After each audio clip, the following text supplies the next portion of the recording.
In the heart of a vast and vibrant jungle lived a magnificent lion.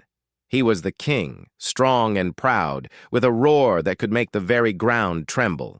All the animals respected and feared him. One hot afternoon, after a hearty meal, the lion lay down to sleep in the cool shade of a giant tree. Soon, deep, rumbling snores echoed softly through the quiet jungle. Not far away, a little mouse popped out to play.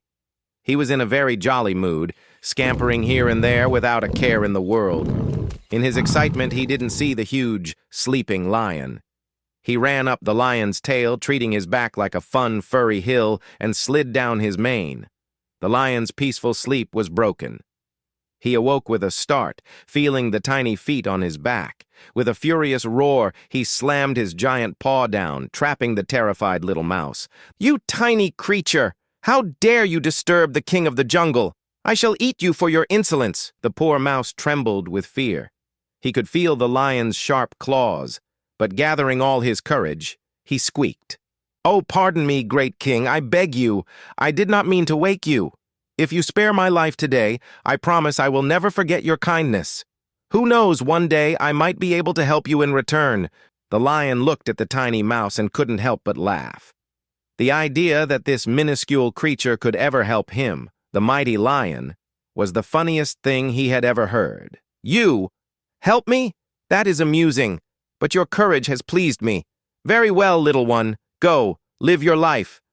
The lion lifted his great paw, and the mouse, overjoyed and grateful, scampered away as fast as his little legs could carry him, disappearing into the undergrowth. Days went by, and the lion forgot all about the little mouse. But one day, as he was roaming his kingdom, he walked straight into a trap set by hunters.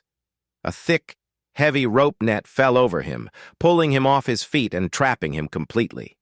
He twisted and turned, using all his mighty strength, but the more he struggled, the tighter the ropes became. He was helpless. Frightened and angry, the lion let out a roar of despair that echoed throughout the entire jungle. The little mouse, who was nearby, heard the roar. He recognized the voice of the king who had spared his life. Without a second thought, he rushed towards the sound. He found the great lion trapped and helpless in the net. "Do not worry, your majesty. I am here to help you." The lion watched in amazement as the tiny mouse climbed onto the net and began to gnaw at the thick ropes with his sharp little teeth. One by one, the ropes snapped. Nibble, nibble, chew, chew. For hours, the little mouse worked, cutting rope after rope. Finally, the last rope gave way, and the mighty lion was free. He stood up, shook his magnificent mane, and turned to the small creature who had saved him. He felt humbled and deeply grateful. "Thank you, my little friend. I was foolish to laugh at you. You proved that even the smallest creature can help the mightiest. I am in your debt." From that day on, the lion and the mouse became the best of friends. The mighty king of the jungle learned a valuable lesson that he would never forget. And so, the moral of our story is, a small act of kindness is never wasted. And remember, no one is too small to help, and no one is too big to need it. Mercy and kindness bring their own rewards.